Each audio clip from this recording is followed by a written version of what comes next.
What's up, Chris? Doing all right today.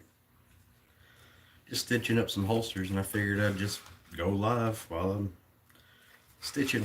I'm gonna start doing that here every time I'm stitching something up or working on something. I'm just gonna go live and let it roll, so people can see behind the scenes of the handmade.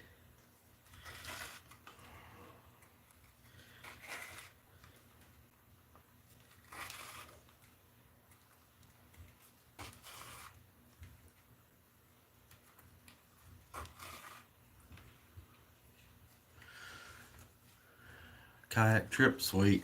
I'm gonna get me one soon.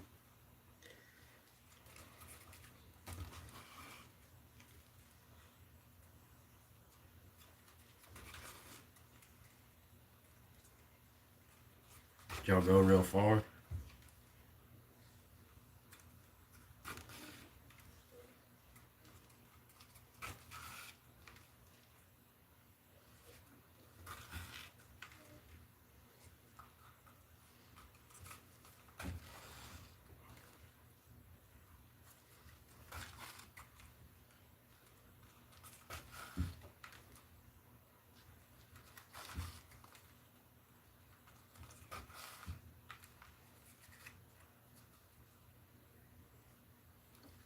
Eight miles. Oh yeah, I know it is fun. I used to go up to Tennessee and do some pretty big canoeing and kayaking trips. It's been a long time. It's been a nice day here though. I don't know about up there, but it ain't been too hot. It's been breezy. It's felt really good outside today.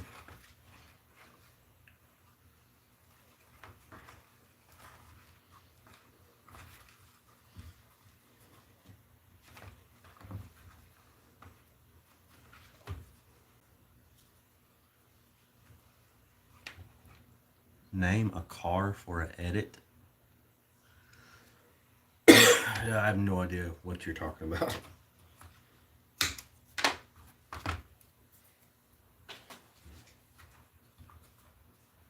Overnight, so I can get. Yeah, that'd be cool. What's your question?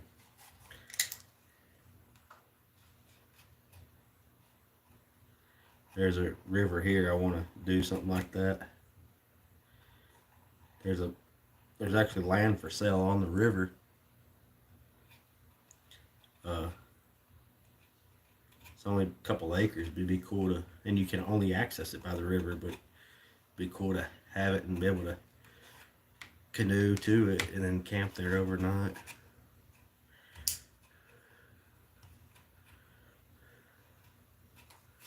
Name a car and I'll edit it. I don't, no idea what you're talking about. You'll edit it. Edit a car?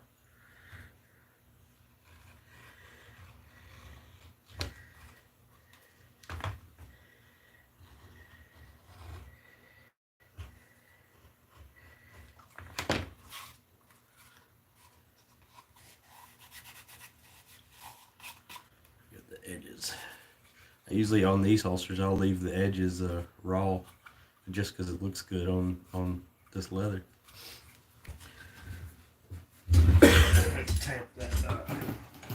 Let's tamp the stitching down.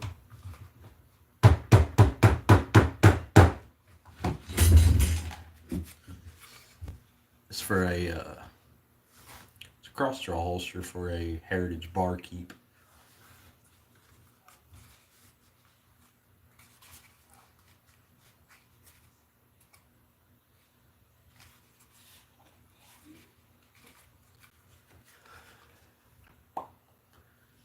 That one's done. On to the next one. I got 3 holsters to stitch up. Now this one is one of the Cullen Bohannon Hell on Wheels holsters. What I call the Railroad Boss.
I've been getting a lot of orders here lately.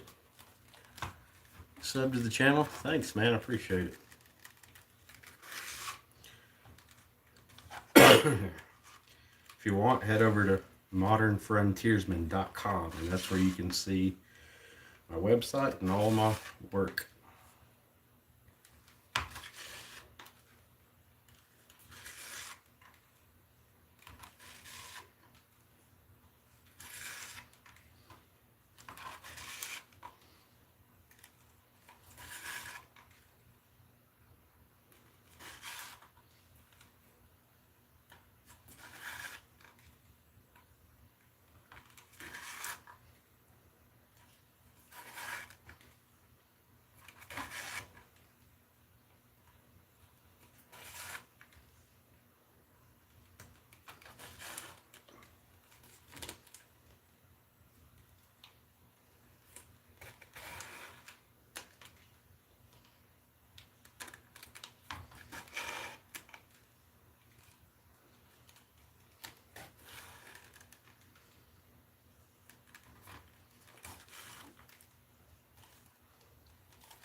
Oh yeah, uh, I've made, I don't know, probably thousands of holsters.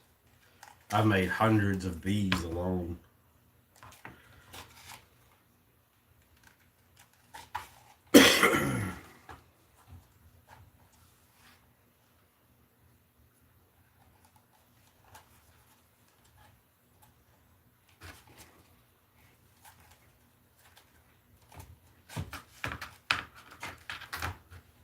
And I don't stitch them all like this. Some of them I'll saddle stitch with the stitching horse, but these that just gives a nicer finish. But these holsters that are meant for people, you know, actually using them, actually putting them to work, I don't worry so much about, you know, the tight, really nice stitching, because they probably don't either, because they're gonna be out in the woods banging these things up. And say I don't even finish the edges on them. I just slap them together and ship them out to be used and beat up. You know, if it was for a fancier gun belt, you know, something to look, the person wanted to look good, that'd be different. I wouldn't stitch it like this. I'd saddle stitch them with 2 needles, thinner thread.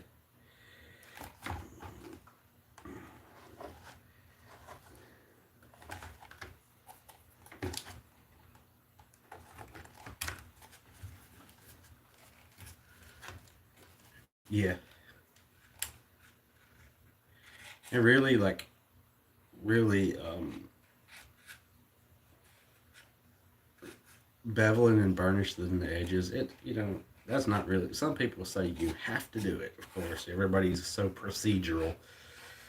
But especially in some of the leatherworking groups on social media. but it ain't necessary. It ain't absolutely necessary, you know. I mean, this belt, the basic belts that I make, I don't burnish the edges on them. I leave those. I leave them raw, uh, just to have that rustic look. And the belt I wear, the edges ain't been finished, and it works. It is not a problem, despite what the internet people will say.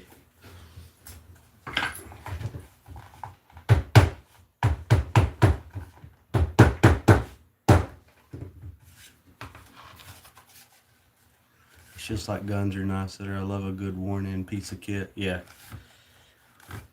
I don't know where it's at, but I still have the first holster I made. It was the first revolver I had, which was the Heritage Rough Rider. And it's worn in and beat up, but it's still my favorite holster. I actually took the time and tooled and carved a oak leaf pattern into it, and I'd still use it, but I don't have a Rough Rider anymore. I need to go get me a new one. I will get one before winter, before it's trapping season, because I think those are the best guns to put down animals in a trap.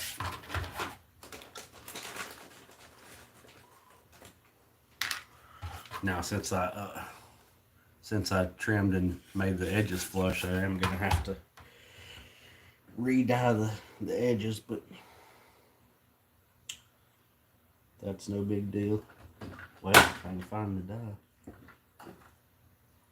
Dark brown. Where's black?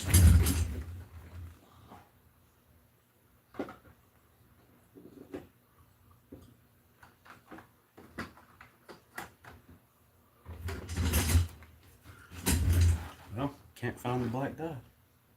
Let's have to open a new one. Been looking at new grips for my Heritage Rough Rider. The ones I have are supposed to be pearlescent, but it wore off like, oh.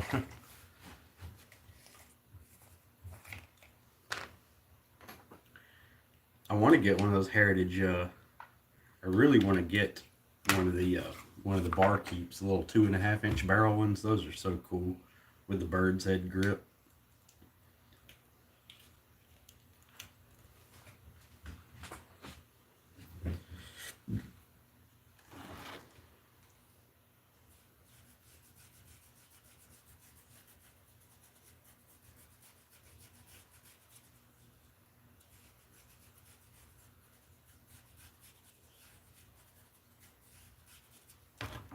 Remember one time I made some grips for mine, some wood ones. I think I had got some 1x4s and just traced out the shape onto them of the other grips. You know, cut them out, rounded them off, and I used some like early America stain and put on them, and they it turned out looking pretty cool.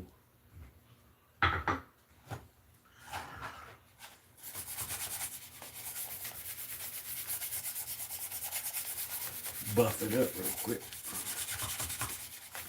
You know, this stuff, it ain't like this stuff. This stuff has actually been finished. It gets shiny. This leather has more of like a suede type feel to it. Now we'll tuck the loop.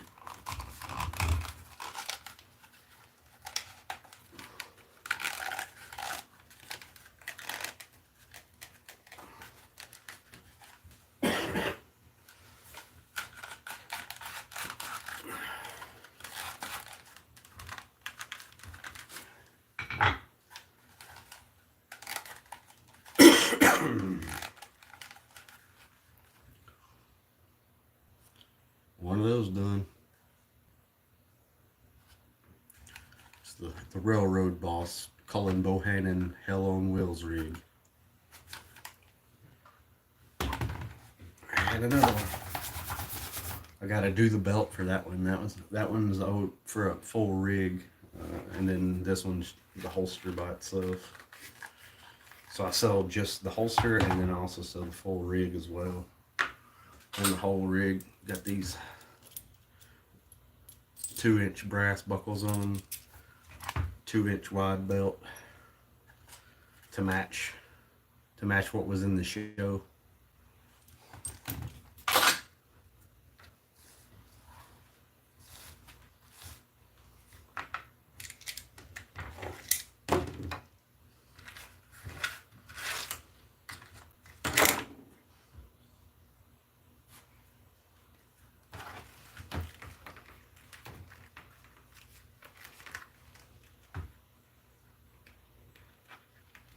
Osage orange, yeah.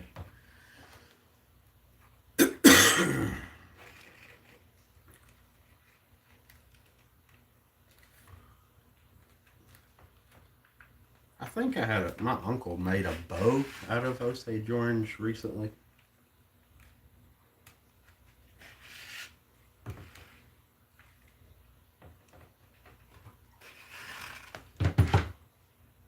You know, it'd look nice too to have some like cedar colored rigs. I mean, some cedar grips with the red streaks in it. I do case trapper sheaths like that for your. Cool. Heck yeah.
Some people will tie the stitching on the outside. I tie it inside between the pieces so it doesn't show. That stitch is fast. What do you call it? Does it produce the same look as saddle stitch? Yeah, I mean it does. It just doesn't have the angle like a saddle stitch. You know, the saddle stitch will be sort of angled. These stitches, this is just straight.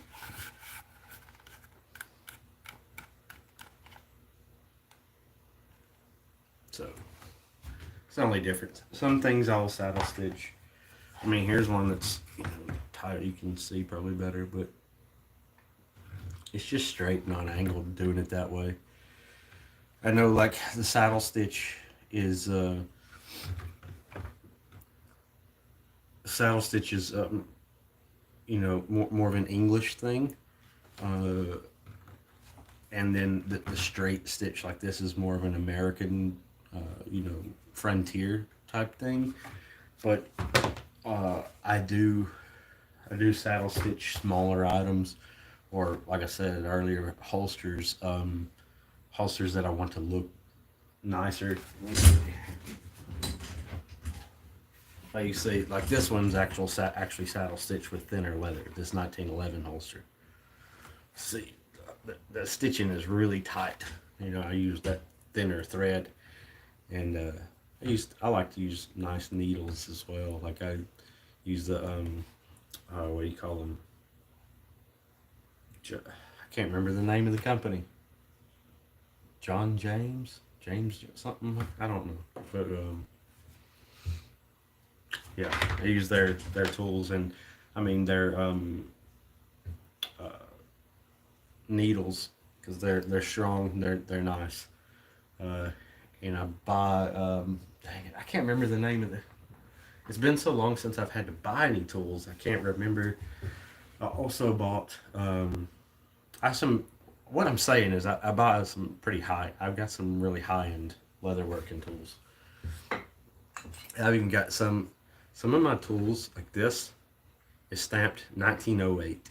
Like a lot of my tools here are over 100 years old, which I think is so cool. I got a ton of like over here. Uh,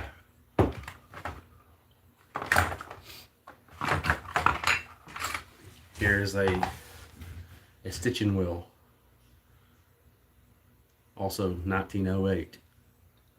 I had bought a big set of tools. This isn't all, by the way, that you can change the needle out, which is handy. Because then if you break it, it's okay. You can just loosen it up and put a new needle in it. But this is like a what do you call those? Like a sail, like repair all or whatever. But I use it sometimes, not all the time. A lot of times I'll just use this one here. This is one of the expensive ones from. Damn, why can't I remember the name of that company? But they've been around since the 1800s producing leatherworking tools. And for the name escapes me right now. If I wasn't talking and I wasn't trying to tell y'all, I would I'd be able to say it.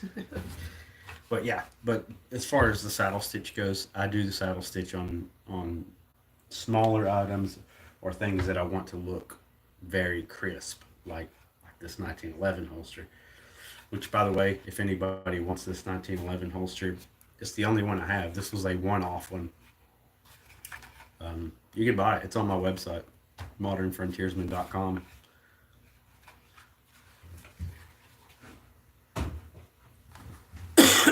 Osborne, maybe.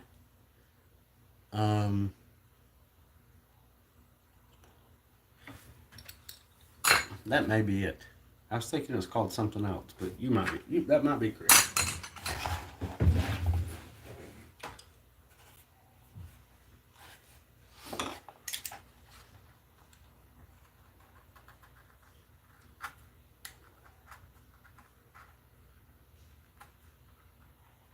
The one thing that I do not buy high-end tools is the knife. I have tried and tried to use and like dedicated leather knives, and actually I don't think I even have them anymore. I think I got rid of all of them. But I had some big head knives. I had one knife that I paid like $120 for, this leather knife, and I couldn't keep it sharp. Um, I just didn't like it.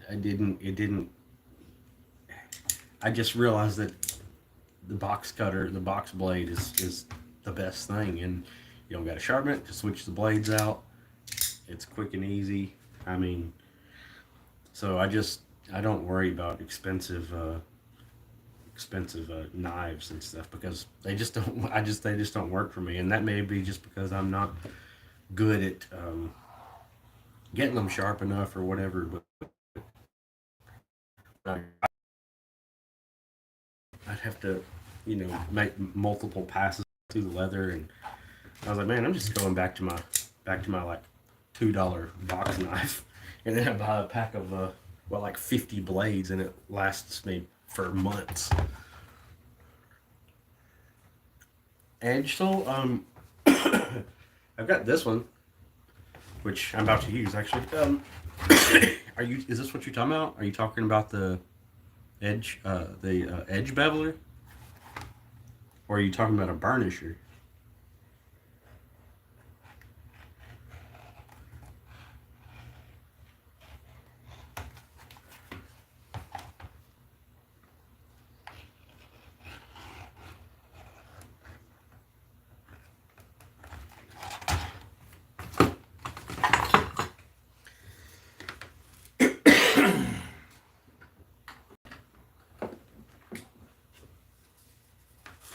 Speaking of knives and burnishers,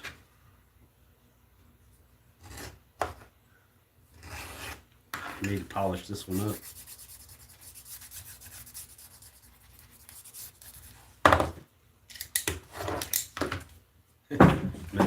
Make me a strop right quick. Yep, edge. Which one? The burnisher or the beveler?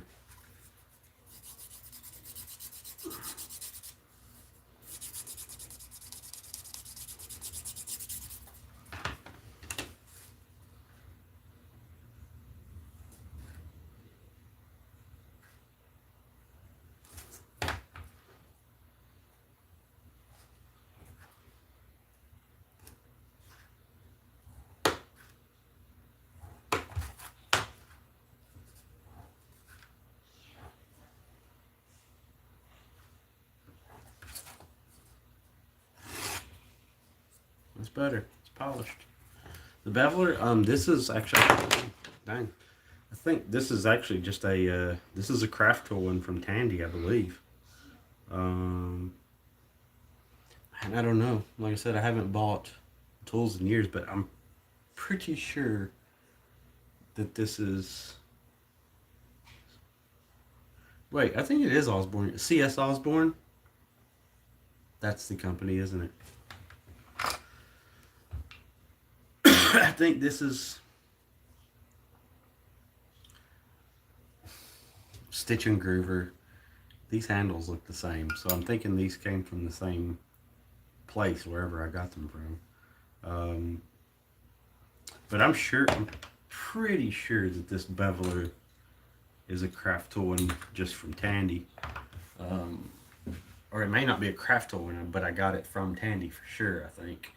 If I didn't, see, and then I have this one as well. This is a bit of a bigger one. You got the smaller one and then the bigger one. I typically don't even use this big one very much. I kind of like to have a slight bevel, not a big one. Let me see. I haven't used it in so long, I forget.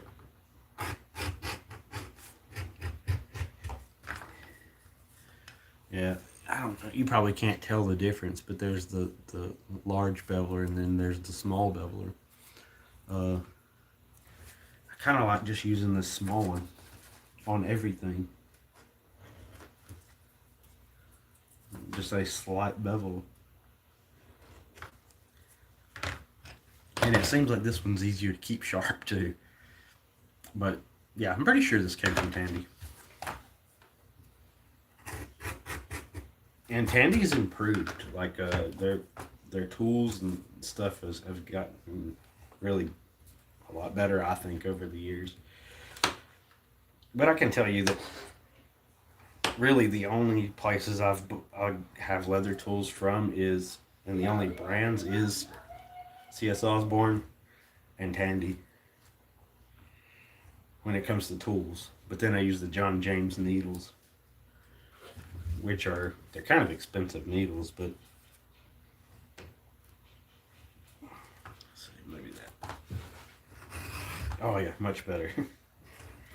It's amazing how just a good polish on your tools will do. Slide through like butter.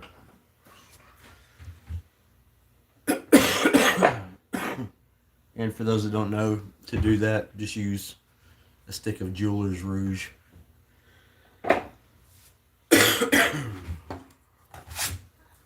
Then to mark the stitching lines, I just use a this thing. Do you have any supplies from Weaver Leather out of Ohio?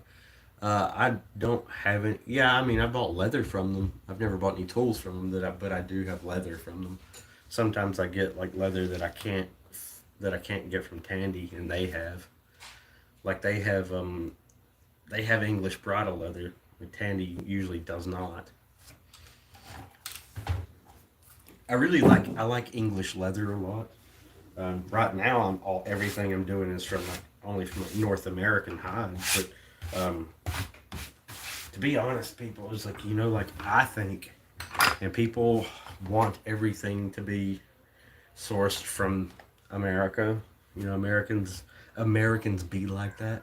But truthfully, I think some of the best leather working stuff from that, like when it comes to leather and tools, and even like the stitching methods, like the saddle stitch and things like that, come from England. There's some really nice, bespoke leather from England.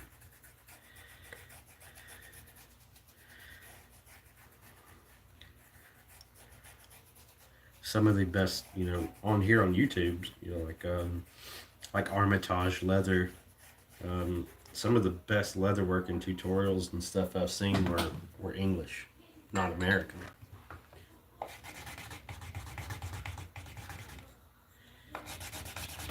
I'm gonna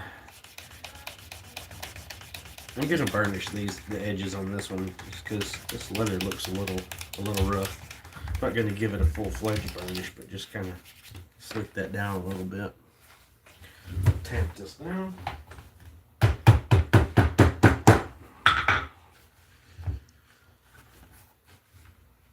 Mexico makes some nice leather, just don't hear about it. Yeah, they do. And Brazil, really good leather comes from Brazil. Some of the nicest hides I've ever had were Brazilian. And they seem to have a lot bigger cows too. People don't know. I mean, like down there, like you're talking about like the original cowboys, like where that cowboy culture came from. Brazil produces a lot of beef, and they raise a lot of cattle down there, all over South America and Mexico.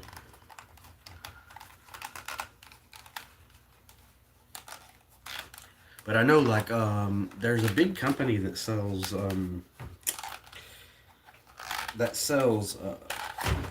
can't remember the dude's name. I can't remember the company's name, but they sell briefcases and stuff, and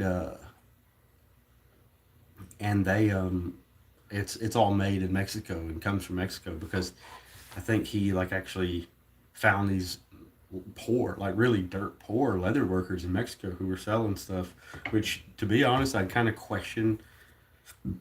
It sounds kind of questionable, the story, so I don't know what's really going on there, but I guess he come across these poor craftsmen in Mexico, and he came back and started a business and started uh, basically importing their leatherwork and selling it. Um, Hopefully, they're being paid fairly, and everything, and that's not just a way to take advantage of people, um, but yeah, it comes from Mexico. They have some good leather craftsmen. That's right. Yeah, still cowboys doing cowboy stuff out there, right? Yeah. I mean, I think down in like down in Brazil, down in South America and stuff. I mean, you got the Amazon. You still got frontier type, environment, and it's and mountains, like a lot of mountains, like in Colombia and places like that. Very mountainous regions.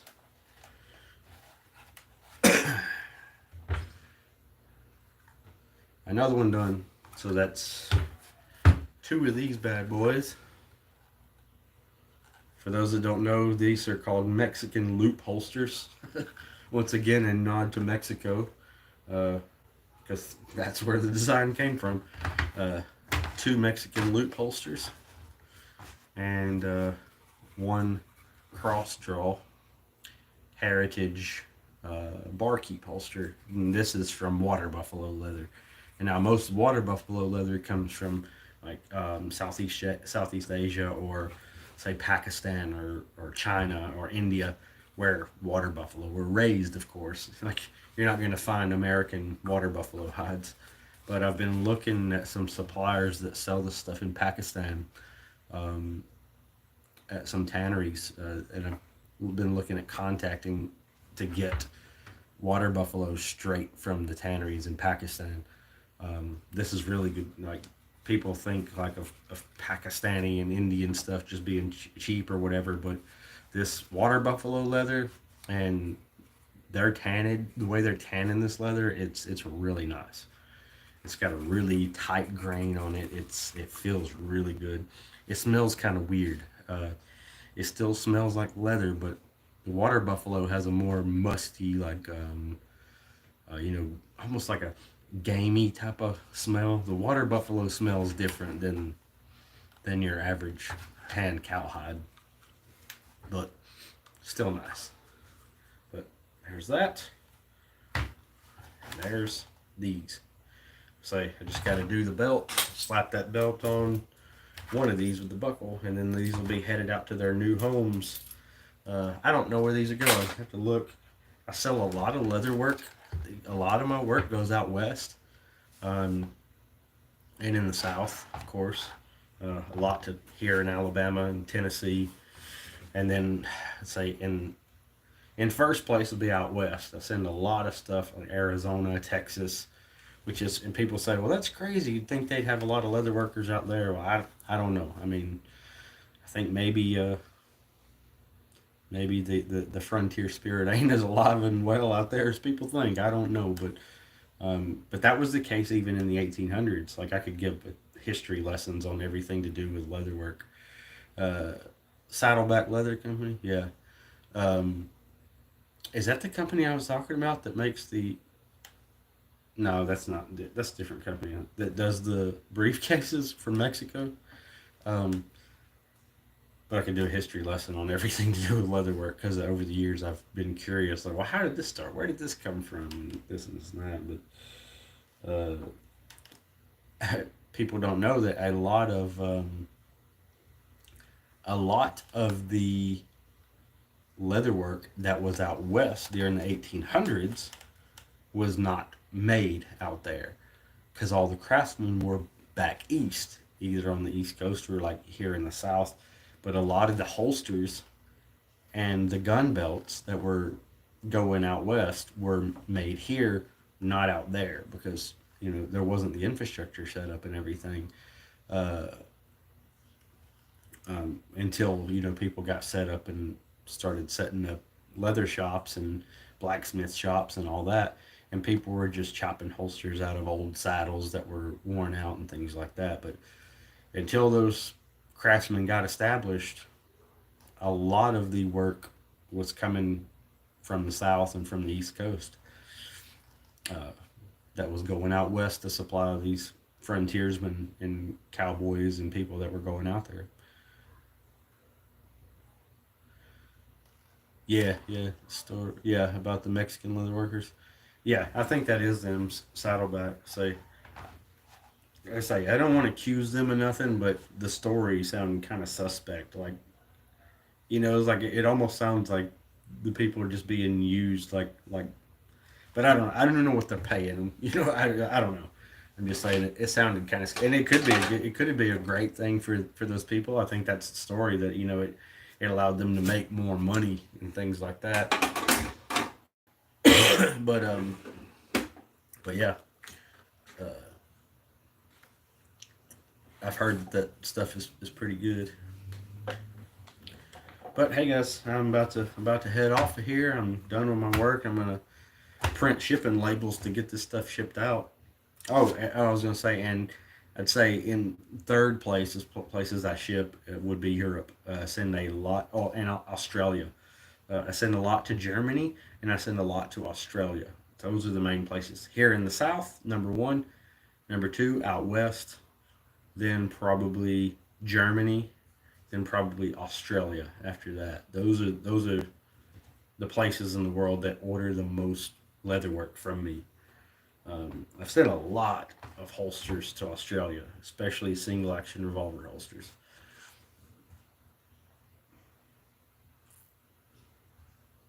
I find the guys I work with pay me pretty well to make them stuff, but it's hard to sell on eBay and stuff. Yeah, yeah. People don't want to pay for leatherwork on eBay. I've tried selling on eBay, and people just always want to make deals and talk you down. I'm like, no, the price is set. No, no, I won't take $20 for a $100 holster. No, but yeah, I'm gonna go and I'm gonna print the labels to get this stuff shipped out. Say I'm doing live streams when I work on stuff. So anybody that's new in here, is I'm sure there are, because these vertical live streams tend to get a lot more viewers. So y'all be sure to hit the thumbs up, give me a boost in the algorithms, and be sure to subscribe. Also, if you're into preparedness and self-reliance in general, head over to my other channel, which is much larger than this channel, where we talk about that stuff, and that is Modern Frontiersman. So this is Fortner's Frontier Leather. Head over to Modern Frontiersman and subscribe to that channel as well if you're into preparedness and self-reliance. Y'all have a good night. Stay self-reliant.